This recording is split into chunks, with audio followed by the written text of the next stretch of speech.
Okay, mga kaibigan, ito naman ay gamot kapag naninigas ang mga ugat ko. So, iniinom ko ito 2 beses sa isang araw kapag naninigas ang mga ugat ko. Katulad kapag naninigas ang galit ko, galing ng drama ko sana nakakatawa. Nakakatawa ba? Hindi naman yata. Ako lang ang tumatawa sa sarili ko. So ito mga kaibigan, gamot ko ito kapag kayong halimbawa naninigas, yung parang pinupulikat ako, ganun pinupulikat.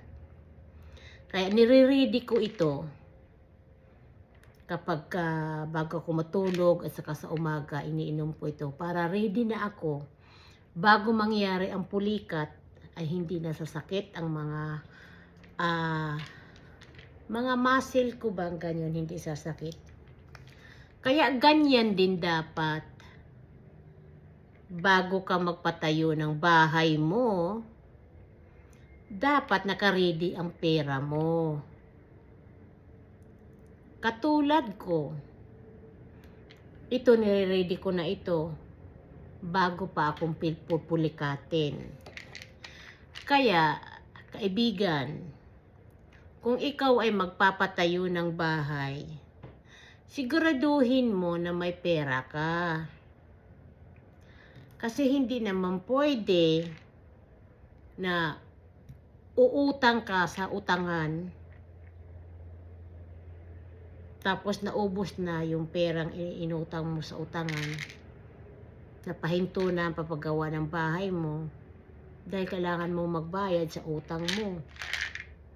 Pagkatapos uutang ka sa akin, anong nangyari doon? Uutang ka sa akin, gagastos mo sa bahay mo. Pagkatapos, paano may utang ka doon sa utangan mo? So, yung nangyari sa buhay mo, yung bahay mong pinapatayo, utang doon, utang din doon.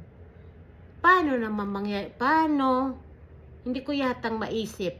Hindi, matalino ka rote, isipin mo.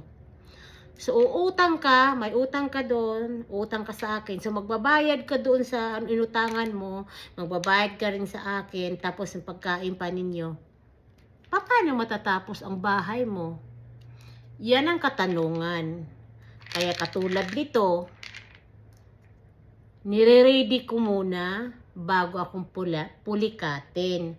Kaya dapat ganyan ang ginagawa mo. I-ready mo muna yung bahay mo. Kasi kung uutang ka ng utang, ang utang mo ay umiikot.